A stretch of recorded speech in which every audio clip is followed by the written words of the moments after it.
Okay, well, welcome everyone to the Global Youth Economic Opportunities Summit. My name is Thomas LaFerrier and I'm with Making Sense International, and I'll be moderating the session. So with that, I will hand it over to Simon and the SightSavers team. Thank you, Thomas. That's very kind. And welcome everybody to the session on reimagining skills to jobs and value chains. My name is Simon, and I'll introduce myself a little bit more a bit later.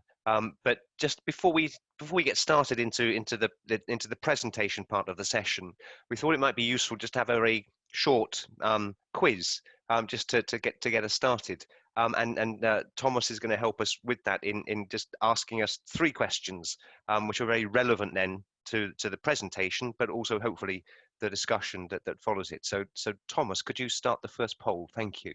And so on your screen, you'll see a message which asks you, what is the disability gap in the labour market participation employment in the US, the UK, and OECD economies? So what's the gap in disability participation? So we've got one answer coming in there. So please do select one of the 3 options, and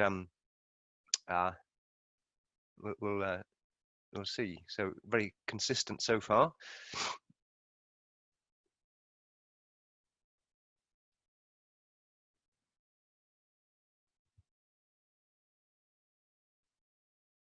Okay, I guess everybody's had a go at that. There's quite a lot of people have said that the gap is 77%. A few have suggested it's 33%, and so we'll come back to the answers actually a bit later in the presentation. But that's the first question, yeah, the disability gap. Thomas, could you start the second question, please?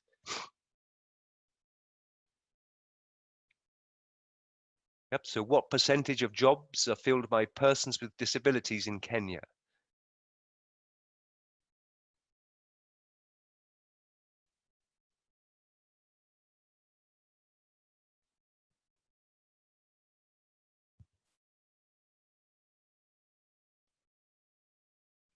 Just give it a few more seconds for people to put in their answers.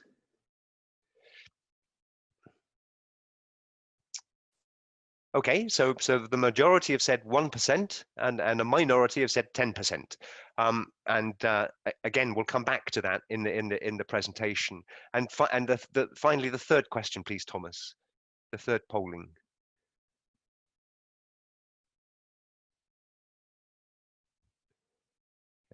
How do youth with disabilities measure success of their livelihoods? And again, 3 options.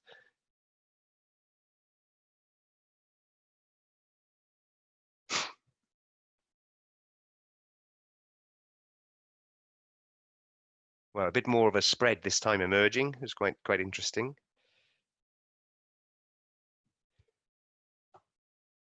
Yep. So we've got a bit more than half of everybody saying it's the measure of success is income, and then about a little less, about a third or quarter of people are saying material assets, and another quarter lifelong learning.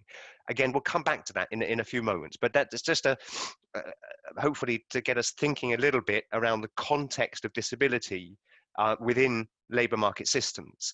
So we'll stop the polling there, and I'll try to share my screen.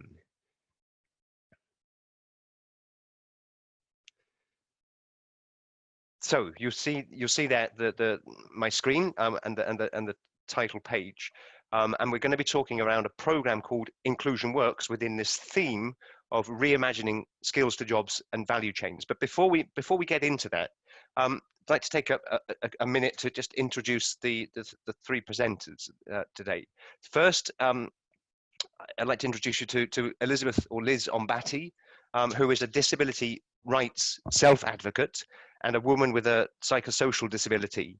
As a trained journalist, Elizabeth continues to use the media for awareness raising on inclusion of persons with disabilities in communities.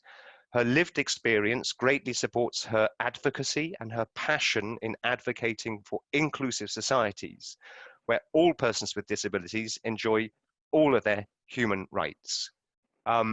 Liz, maybe you could just unmute and maybe turn your video on and say hello to everybody. Hi to everyone. I'm so happy to be with you today. Thanks, Liz. The second, I'd like to introduce Betty Najemba, who is a deaf Ugandan, an accountant by profession and a disability rights advocate.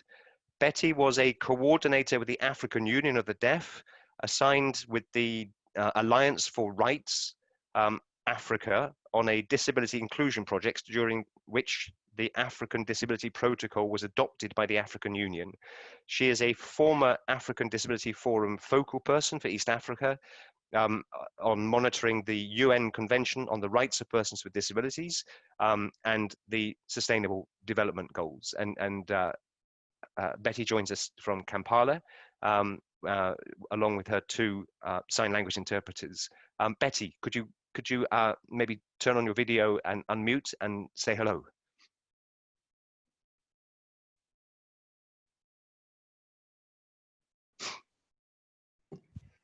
Hello, everyone. I'm so glad to be with you this morning. And I hope we have an interactive discussion. Thank you so much. Thanks, Betty. And finally, the old one. My name is, as I said, my name is Simon Brown. I'm the Global Technical Lead for Economic Empowerment at the organization called SightSavers. I've been working in development for about 15 years, not all with SightSavers, in fact, very little part with SightSavers. Before that, I used to work in the private sector, living in various parts of the world, working for Barclays Bank, a big UK bank, and the big American company, Procter and Gamble. So that's us three, and we'll just kind of now answer some of those facts that we were talking around earlier. So the first question we had was around disability gap, and I think this is important. That even in the more advanced economies, and we were asking there about Europe, US, and the OECD countries, people with disabilities or persons with disabilities are only half as likely to be active in the labour market. Only half as likely to be active in the labour market compared to persons without disabilities, and twice as likely to be unemployed even when participating, which is why we begin to see that huge gap in employment between those who have disabilities and those who do not have disabilities. Yeah, so this is that puts into context then that first question.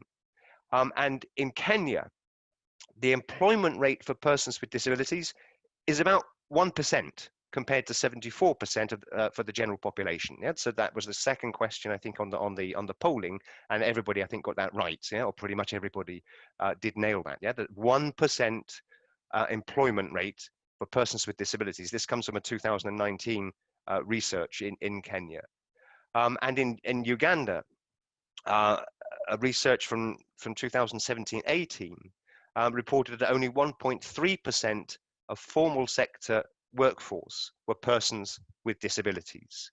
That's so again a very low employment rate for persons with disabilities, and this session begins to hopefully unpack some of the reasoning, some of the barriers that people face, persons with disabilities face in accessing the labour market.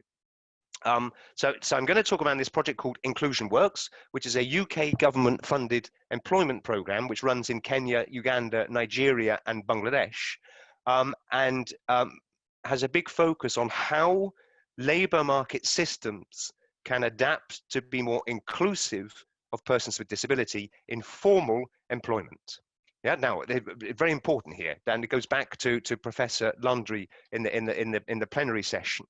Yeah, that formal employment happens in both the formal sector and the informal sector. Yeah, so it's not only about getting jobs in very big companies in the very narrow formal sector. It's about formal employment, no matter where that happens within the labour market system. And one of the first things we did in this program, the program started formally in July last year and will run through until June 2022. Although there was quite a long period before then of co-creation with the UK government, with UK aid. But one of the first formal activities we did was to run some pretty extensive labour market assessments, leveraging an FHI 360 approach under a USAID program. And that approach, I think, is really good because it gave us a huge amount of learning, where first we start to look at the macroeconomic context of each country, unpacking which sectors are growing the economy and which sectors generate employment, and recognizing the two are not necessarily the same. Yeah, that certain sectors, most obviously oil and gas or extractives, generate a huge amount of income, but don't necessarily generate a significant number of jobs. Yeah, whereas other sectors, and if we look in the informal sector, agriculture, for example, and the jobs which surround agriculture, tend to generate a relatively small amount of GDP, but a huge amount of employment. Yep. So it's very important to get this understanding of which sectors are actually generating employment, and therefore which sectors we should be looking into more deeply. So that was one of the kind of first areas we looked at. But then to look at the policies and the regulatory frameworks of a labour market system, to understand how that system is structured and how that system is governed, and within that, who are the stakeholders with a role in making that labour market system function. Yeah, so most of this, in fact, all of this really was secondary research, but led into then a phase of primary analysis inside the labour market system, and specifically on the demand and the supply sides of the system. The demand side, of course, being employers primarily, also employer federations or associations, but primarily employers, and both public and private sector. The supply side, most importantly, job seekers with disabilities, but also part of the supply side of the system is also the education institutions and other kind of parts of the supply mechanism. And to try to understand from conversation what's working, what's not working, what are the barriers, what are the potential gaps, and what are the potential opportunities that we could focus on in then encouraging the labour market system to adapt to persons with disability. Yeah, so this is a very important part of it. So that secondary research and that primary research then led us to have a much deeper assessment of how the labour market functions or dysfunctions, and what are the things that we should be focusing on to encourage the system to be more inclusive of persons with disabilities, and particularly, of course, young persons with disabilities. So that was the kind of process we followed. Now, this gets a little bit into the third question in that polling. As we talked with job seekers, it wasn't just enough to ask, well, what are the barriers? It's truly important to understand, well, what are people's aspirations in terms of a job, in terms of a career? What are the barriers that stop them being able to realize those aspirations? What are the vulnerabilities, particularly in employment? And finally, what are the measures of success? How do people, and primarily young people, measure the success of a livelihood? And that was the interesting part. And it was quite also interesting in that third polling question, how much kind of a range of answers we had. We all assume, of course, and this came out in some of the discussions, that the primary measure of success is income or material assets. Whereas actually that wasn't the case, that young people with disabilities were talking of measures that perhaps we should be thinking of in terms of opportunities for lifelong learning. This came through very, very strongly at the front of these measures of success. Career opportunities, not just jobs. Opportunities to be role models and mentors to other young people with disabilities. And then finally comes the income and the material assets. Nobody's saying they're unimportant, but they're not at the top of the measures of success in terms of a livelihood, or an economic opportunity. So this is very important. This is a key learning for us, because it also means what we should be focusing on as we try to encourage that system to adapt. Yep. So we talked with around about 300 job seekers in focus group discussions across the 4 countries. We talked with roughly 50 significant employers and around 100 what I would call supporting functions. These would be associations of teacher associations or colleges and so on. This gives us a fairly kind of broad understanding, a broad input into that labour market assessment. Now, and we also begin then to be able to visualize typically what that labour market system looks like through a lens of disability. At the heart of it there, we see the demand for labour and the supply of it, and we've already talked that this is the employers and the job seekers. But we also see surrounding it important supporting functions which should be influencing and should have the capacity to influence how that core behaves. These are then the Ministries of Labor, the institutions of education, the councils of persons with disabilities, the business and disability networks, a very important ILO structure, but also unions, trade unions, and disabled persons organizations, or more commonly now organizations of persons with disabilities. So there's some really important supporting functions which should be influencing the behaviors in the core of the system. But also at the bottom there are the rules of the system which should be regulating it and encouraging employment of persons with disabilities. Of course, within that, there's the Convention on the Rights of Persons with Disabilities. There's the interpretation of those through disability acts at the national level. There are often what are seen as not perfectly functioning and even dysfunctioning quota systems, particularly in the public sector. Tax incentives, which are trying to encourage employment in the private sector, but also struggle with being either inaccessible or not very meaningful to employers.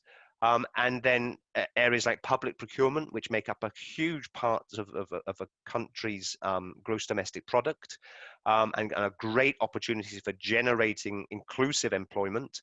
And then, of course, social protection policies, which are most relevant or most obviously relevant in the period which we're living in right now, and how they should be not only protecting people who are not in employment, but also should be encouraging and finding approaches to encourage people into employment. So this is then the view we get of the labour market system. And then the gaps. Now, when we started the program, we'd made quite a significant assumption that employers were not that interested on disability. And therefore, when we designed the program in that co-creation stage before the labour market assessments, there was a lot of kind of focus on advocacy and influencing and kind of getting those employers to think differently. Whereas actually, as we talked with those employers, we begin to see a very different picture, where many of them were interested on having a more inclusive workforce, that many had tried, and almost all, by their own admission, had failed. That nobody applied for these jobs. And we all came to the conclusion collectively that actually there was a huge gap in terms of disability confidence, in understanding how to attract persons with disabilities, but also in those fundamentals around basic knowledge around disabilities, how to adjust the workplace, both physically but also in policy. These kinds of confidence building that is just absent across employers across those 4 countries, and I'm sure across all countries. And therefore a big change in our approach to actually be much more a kind of capacity building towards employers rather than an advocacy approach towards them. The second big learning across all the 4 countries was something which young job seekers specifically referred to as self-stigma.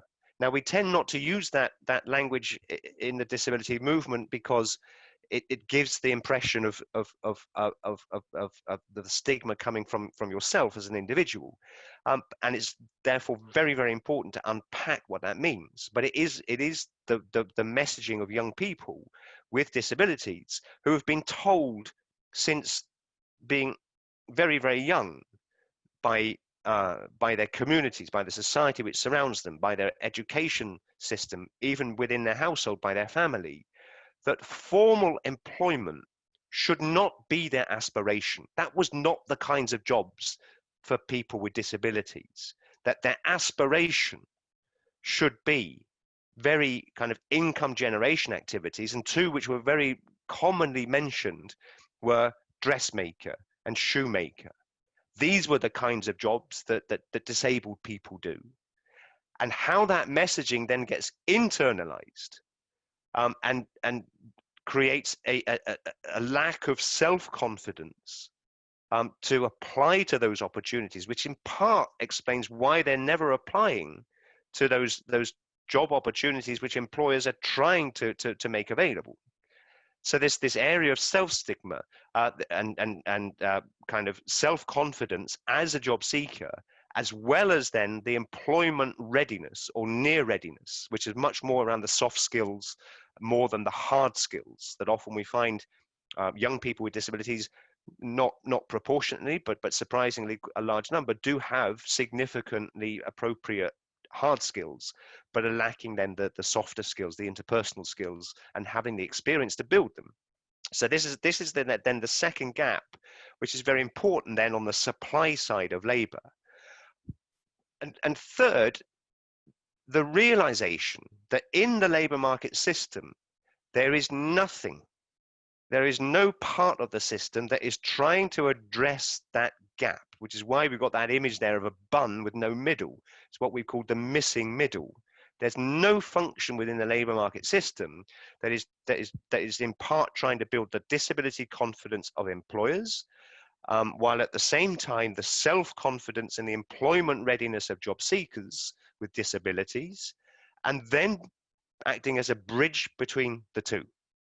So this was a kind of key conclusion from those labor market assessments, and how we then have focused a lot of the first year of the program to try to then build that confidence in the system, and we will see that in the next part of the presentation.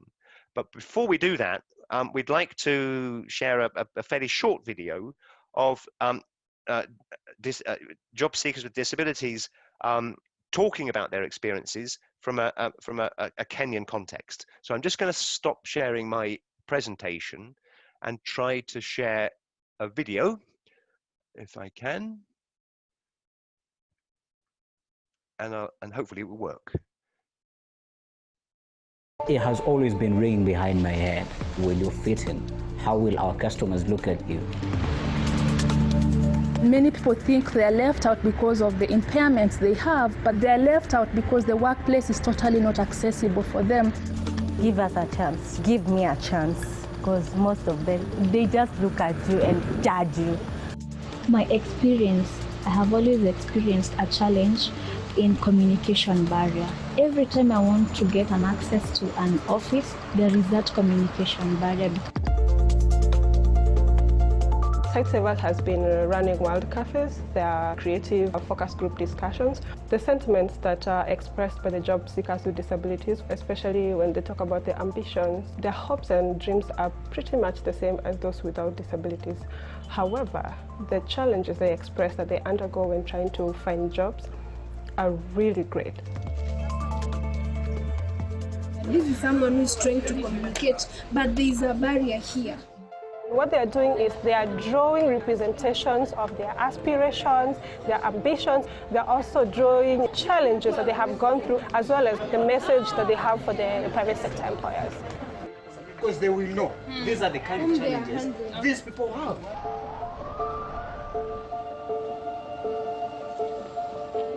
Inclusion works very simply, builds the disability confidence of employers and the employment confidence of job seekers with disabilities, and then acts as a bridge between the two.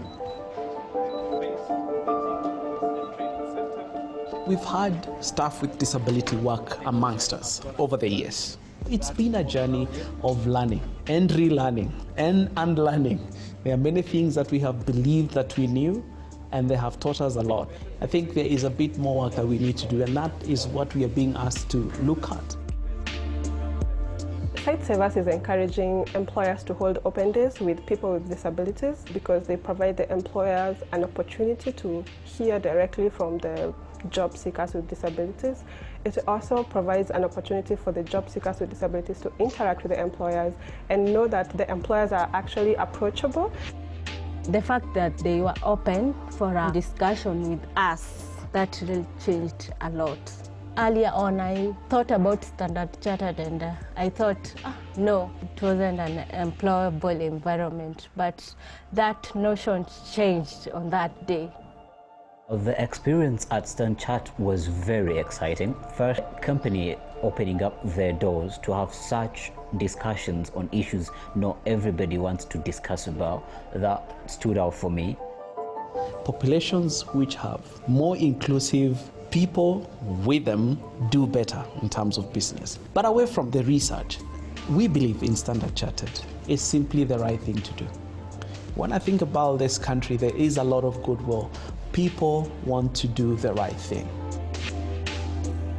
We want to appeal to the private sector to have the face of Kenya in your organizations. The face of Kenya includes persons with disability.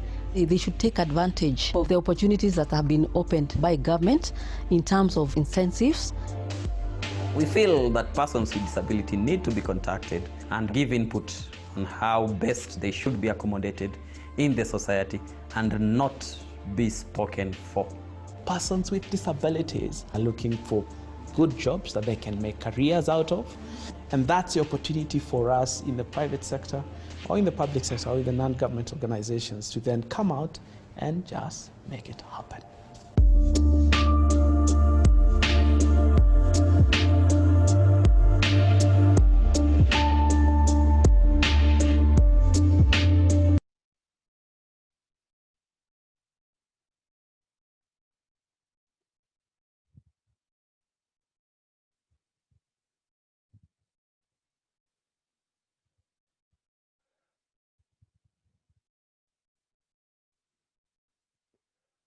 Okay, so I'm back to the presentation now, and I've done on my part, and I'm going to hand it across to the next presenter, who is Betty, who's going to talk us through the emerging pathways that we're seeing from the first year of programming experience. So, Betty, over to you.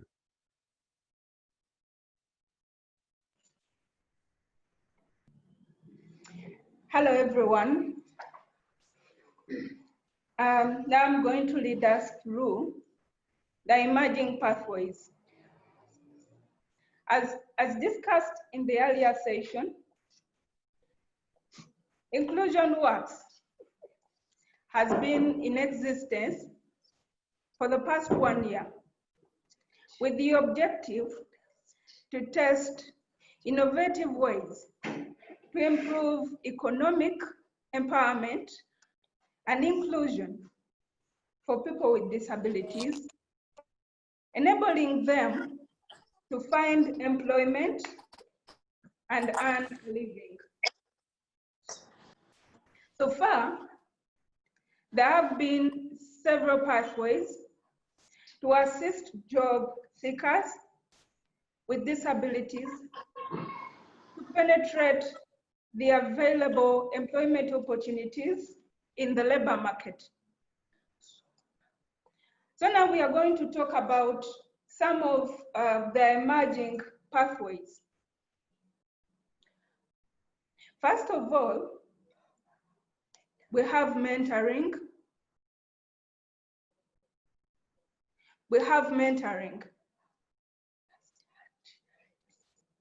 So now, one of the first and perhaps simplest innovations in Inclusion Works is mentoring. And mentoring has addressed both the self-confidence of job seekers with disabilities, as well as building the important job seeking skills. Yeah. So this has been piloted so far in Nigeria with the Chartered Institute of Personnel Management, where individual job seekers are paired with experienced HR professionals working as voluntary mentors. So now, how it works, it's assumed like between the period of between 3 to 6 months, it takes place. So now the mentors specifically, they are supposed to invest about 2 to 3 hours per month, mentoring primarily through WhatsApp. Yeah. Which is better and simple for many job seekers with disabilities. At the same time, mentorship helps the human resource managers to get experience and understanding of disability, because disability is a very wide concept and it's always evolving from time to time. So very many employers need to learn and also need to understand how they can include persons with disabilities in formal employment.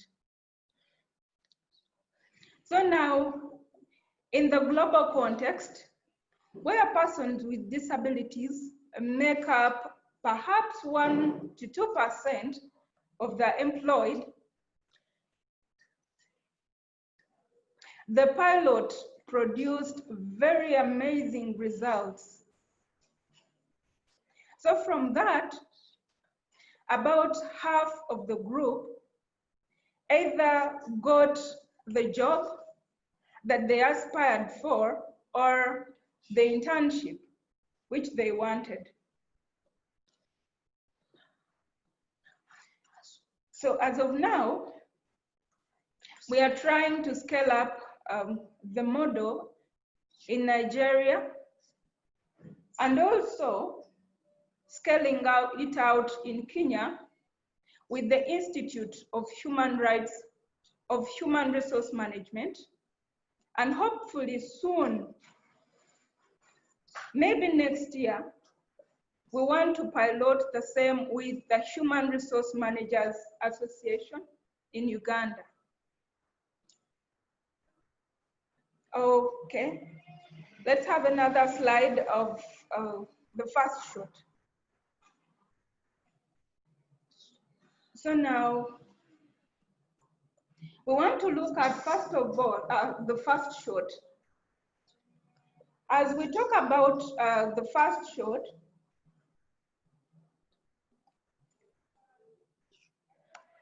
it's a simple, incredibly powerful innovation, and perhaps the most surprising to us in terms of private sector adaptation.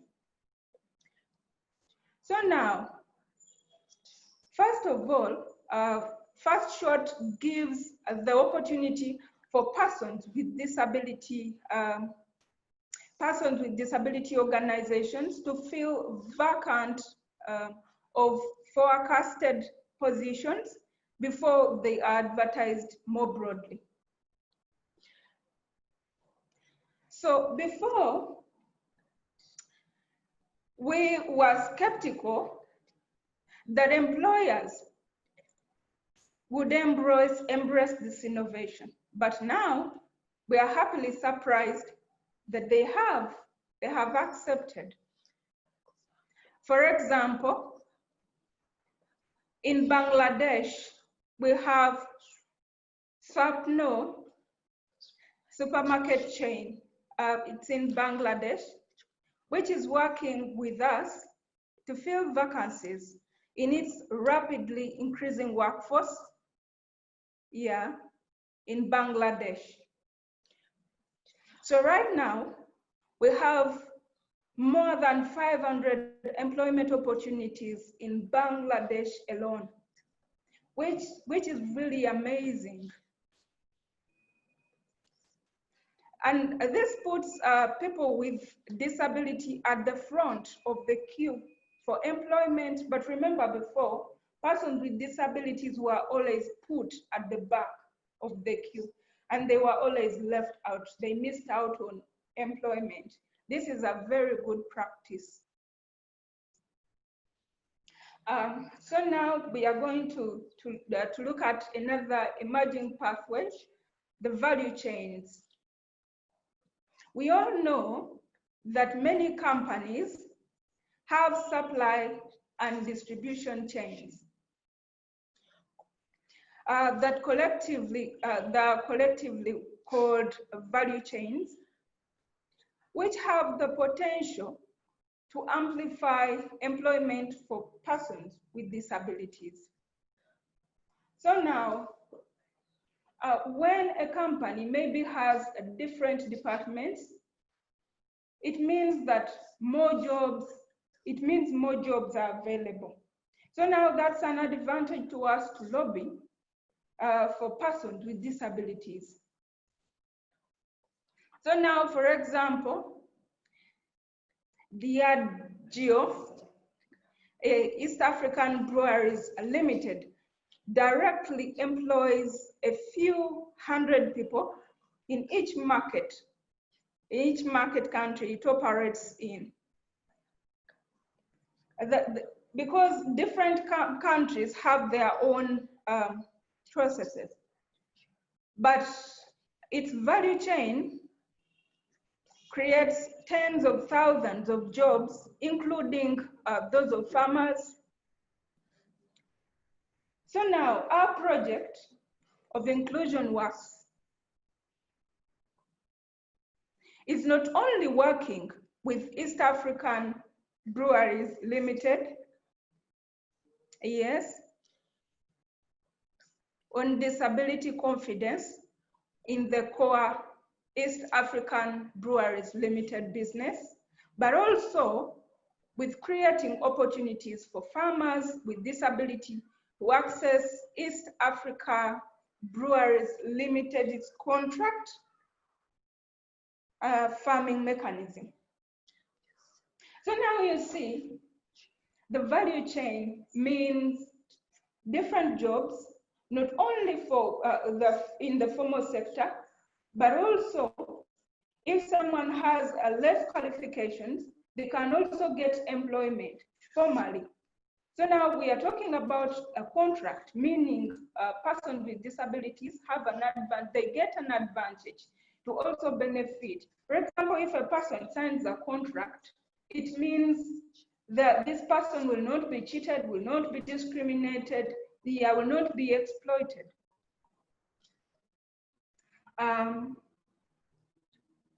So now we have the last one. Can we have, yes. I'm going to talk about the ecosystem. So, while often the barriers to employment are self-confidence and employment readiness, access to hard skills still creates significant barriers to persons with disabilities. So now we are in partnership with the German Development Agency, GIS, and the private sector, CISCO Systems company, where we are piloting an IT academy in Nairobi, which gives youth with disabilities the opportunity to get the skills to compete equally in the job market with youth without disabilities. So this Bridge Academy, the first in a developing country, is deliberately accessible and paces learning to the needs of participants with disabilities. It also guarantees at least internships to graduates as a pathway to employment. More, it eliminates educational qualification to register, one of the key barriers to youth with disabilities who disproportionately struggle to access higher education. Similarly, academies. There are also academies in the United States of America that have produced a 98% graduation rate and a 95% transitions to employment. So this pilot, the Pilot Academy, is set to open in Nairobi in January of 2021.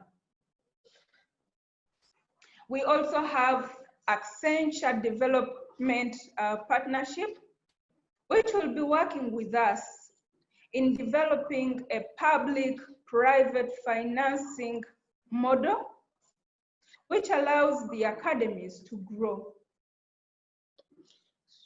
And lastly, we have Safaricom, and Safaricom will be leading employers in guaranteeing at least internships for graduates with disabilities. So I beg to stop here. Thank you so much. Back to Simon. Thank you, Betty. And I'm going to hand on to Liz Ombati in Nairobi to take us through the third section, which is looking at the gaps which continue to exist and which we still need to address. So Liz, over to you. Thank you everyone. Many thanks to my colleagues Betty and Simon. So in this last section, we are going to look at continued gaps and how that affects the prospects of youth with disabilities to access an open and inclusive labor market, and some proposals around addressing those. So firstly, we are going to look at educational opportunities, right? And so we have this awareness that the right to quality education in many ways also affects the right to enjoying other rights, including the right to work and employment.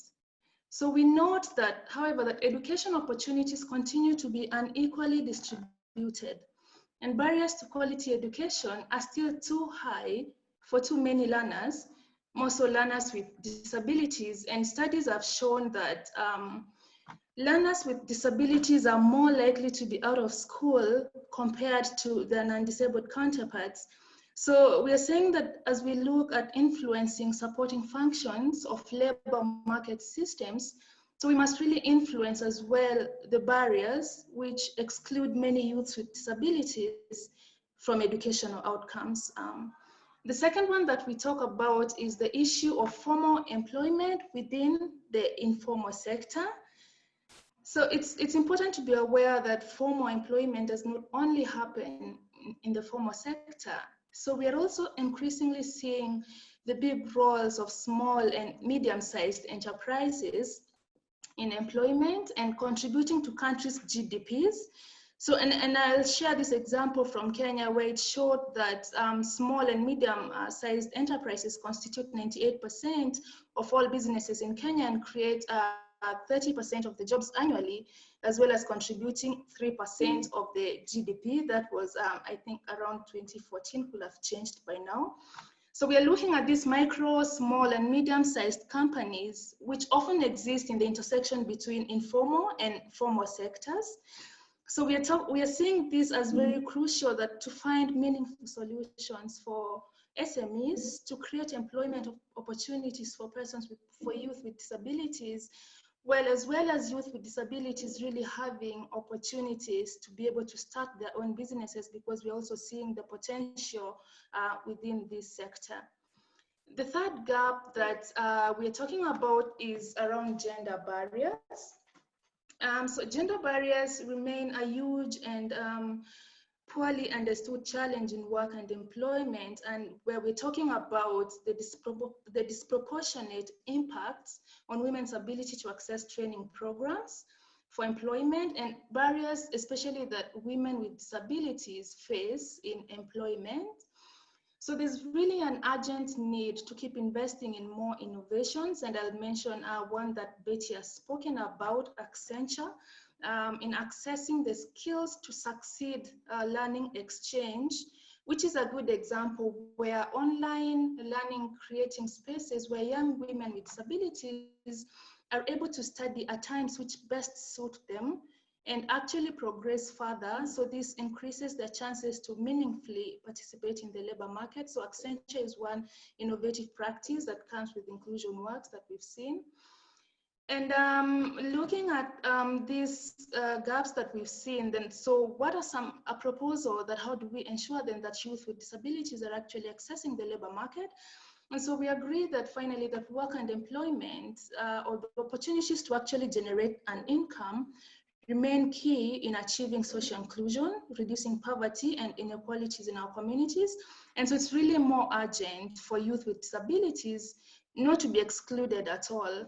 And so we say that it's really important to put strong focus on voices of youth with disabilities and their organizations. And I know this was spoken about in plenary, that which are the voices that we're having at the decision-making table. You know, and we must have youth with disabilities at the decision-making table. We must consult them, and we must involve them in all programs meant to overcome social and economic isolation, and to remove all systemic barriers in the labor market that affect the participation and meaningful involvement of youth with disabilities, which is very crucial. So that is where we end the discussion on that last part, and I take it back to Simon. Thank you, Liz. Thank you very much. Basically, it's over to you in the audience, in the participant pool, to have an opportunity to discuss, to comment, or ask any of us a question.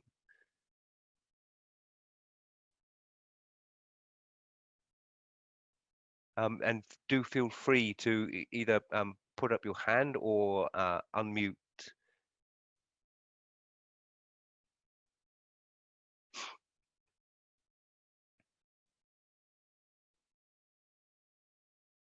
There's a question there from Julia Fan. How has your work program changed given COVID-19? Liz, Betty, do jump in if you have more to add.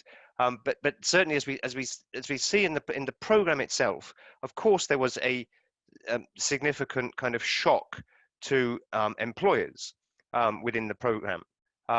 In that kind of emerging economic phase of the crisis, which followed, of course, the immediate health stage, and that was, of course, very worrying.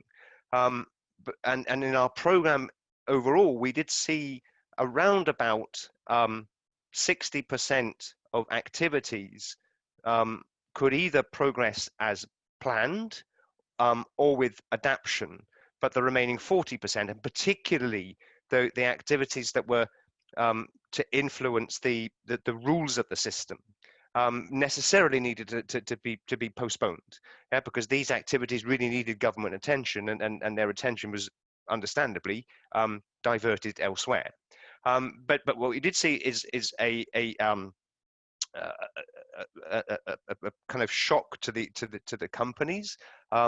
Of course, recruitment very quickly stopped, and understandably that companies were more likely to be focused on their business sustainability, and more likely at that moment to be reducing workforces than creating employment opportunities. And people who had jobs, of course, were holding on to them, and not, as one would expect in a normally functioning labour market system, moving on to other opportunities. So immediately we saw, okay, there was a constraint there. But what was really surprising and really rewarding was that because of the labour market assessments, perhaps we were lucky, but perhaps it was actually we actually made some good decisions. The sectors we had chosen were the sectors that actually tended to be more resilient to those economic shocks and faster to recover. The food and beverage sectors, the fast-moving consumer goods sectors, the mobile telecoms and ICT.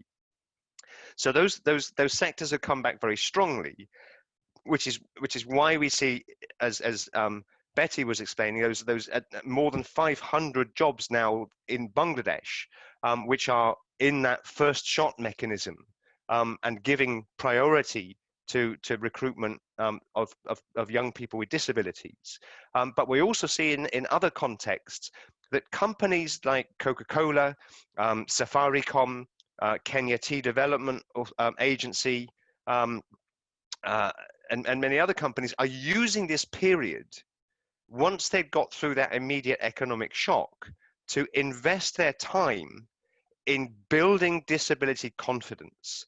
So we've worked a lot with Unilever and with Coca-Cola and with Safaricom and other companies on using this period to deliver disability confidence capacity building through the internet, and have reached now many hundreds of line managers and staff to use this period. And that was for a very important purpose by those companies, because when they then are able to restart recruitment, they've already invested that time on confidence building, and will be then more consciously prioritizing disability. So it's been a bit of a period of some activities necessarily delayed, but also a surprising period of how quickly employers have either recovered and started recruiting again, or have invested their time in building that confidence so that when they do restart recruiting, they will be prioritizing disability. So a terrific kind of result from a very shocking period of our lives. Yes.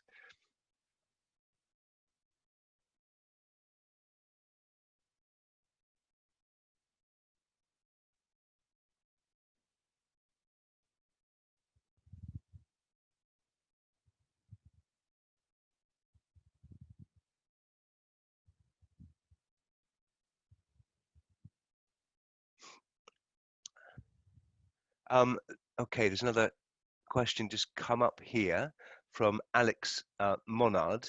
What are the key sticking points or concerns that employers report before and during employment of disabled people? And it might be too early to tell, but are employers typically won over once they gain experience employing disabled individuals? Are there companies that came to the conclusion that it's too, oh, my screen is a bit stuck there, that it's too, gosh, I can't bring that down, that it's too difficult, not worth it for them? Okay, let's try. And again, Betty and Liz, you have obviously very direct experience. I think we've met a lot of companies who as I said, have kind of tried and have almost universally failed, because they didn't have that confidence and the core structures in place to be able to effectively engage with persons with disabilities. The video we saw, that was a terrific one, I think, because it created that space. And Standard Chartered Bank in Nairobi, I think, was terrific on December the 3rd last year, the International Day of Persons with Disabilities, to open up its office, its head office, not only to have a staff discussion on disability and how disability was affecting existing staff's private lives and to an extent their professional lives, but to then have that exchange with young people with disabilities. And it was the first time, not only for the young persons with disabilities, but also for line managers to have that engagement. And so this was really key to then build that experience, that interaction, which then drives the progress, the journey towards employment. And what we are seeing, of course, if we look at Accenture's research in North America, of looking at companies who are more inclusive, and finding some very strong kind of evidence that those companies tend to be, and increasingly so, that more productive in terms of revenue, but also in terms of net profit. So the experience becomes one for the employers that is very, very positive. Yeah, that more diverse teams tend to be more productive, more innovative, more relevant to the communities that they're serving as consumers, and therefore generate a very kind of rich return in not only in terms of financial returns, but in reputational returns, which then attracts more talent and more talent from particularly that pool of persons with disabilities. So the experience is very positive for employers. And of course, employers talk to other employers, which is the importance then of these business and disability networks, and how that then peer network, which we mentor, then is able to take that confidence from one employer and plant it in another. So it becomes self-sustaining within the system. So, Liz, Betty, I'm not sure if you wanted to answer anything else on those. Yeah. Maybe just to add a few points to your response, Simon, the question from Alex. There's this one concern that employers usually have around the cost of employing someone with a disability. You know, sometimes there's these assumptions that it will actually be really costly. So I think what has really worked in this sense is having more of us, more persons with disabilities, really speaking out and saying that some reasonable adjustments, some reasonable accommodations actually cost nothing. You know, like if I were to give my own example, that what I need to really perform well in a job, you know, could it be just be placing me in a corner, you know, on the other side? That reasonable adjustment doesn't need any costs. And also talking about issues to do with accessibility, that when we are planning for everyone from the beginning, you know, then it's really not costly at all. So these are the concerns that we really have to be addressed, and also coming up with examples, you know, where you have practices of what other companies are doing. And as Simon is saying, there's peer-to-peer learning, where then a company will actually be challenged or even motivated because of what peers are doing, and then be able really to employ more. And of course, it's the right thing to do, like it's law that we don't exclude people, you know, we don't discriminate against people. It's yeah, that's basically it. And in terms of, are there companies that came to the conclusion that it's too difficult, not worth it for them? Really, I've not heard of that. I've not come across any companies that say, no, this is too difficult for us. I hope that helps. Yeah. Thanks, Liz. Utpal, you had a comment and then a question. Did you want to unmute and say it and ask it?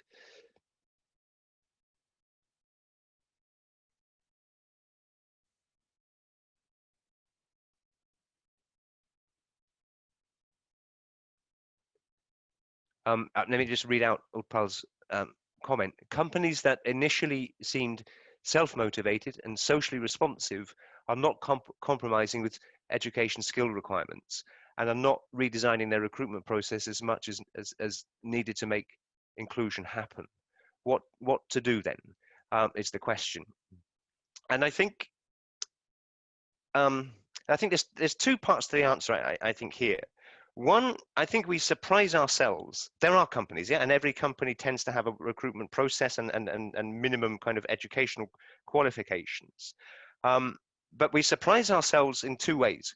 One, actually, when we start looking, we do find people with the educational levels, not necessarily the self-confidence and the soft skills levels to make them eligible for that work. But what we do find, and I think we'll increasingly find, is that companies will tend to adapt their educational requirements. Again, we've seen that in Standard Chartered Bank in Nairobi, who agreed to, and also with Safaricom, the big Vodafone, localized Vodafone in Nairobi, where both of them have agreed to reduce their educational requirements from degree to diploma. So in Safaricom, diploma recruitment is part of their recruitment policy, and it's being piloted also in Standard Chartered Bank. And I think we'll see that more. That employers will recognise that educational achievement is only one indicator of potential, and there are many other areas, indicators of potential.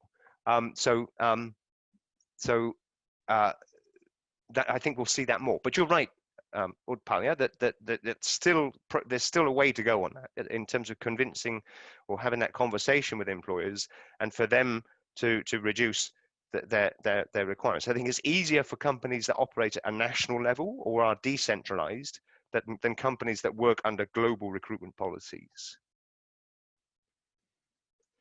Okay, so we've kind of exhausted our time, and we've had just a bit more than the hour. So I guess I'll hand back to Thomas to close out the session of any kind of logistics. Thank you, Thomas. Great. Thank you, Simon, and thank you to all the presenters, and thank you to all the participants. We appreciate all the questions. I just want to open it up again, what Simon did, for one more minute. If anyone has any last questions, please feel free. Otherwise, we will wrap up, and thank you all for joining the Global Youth Economic Opportunities Summit, and we look forward to connecting in the future. We will record the session, and we will be able to share out some of it at a later date, so please stay tuned for those email updates. Thank you, everyone.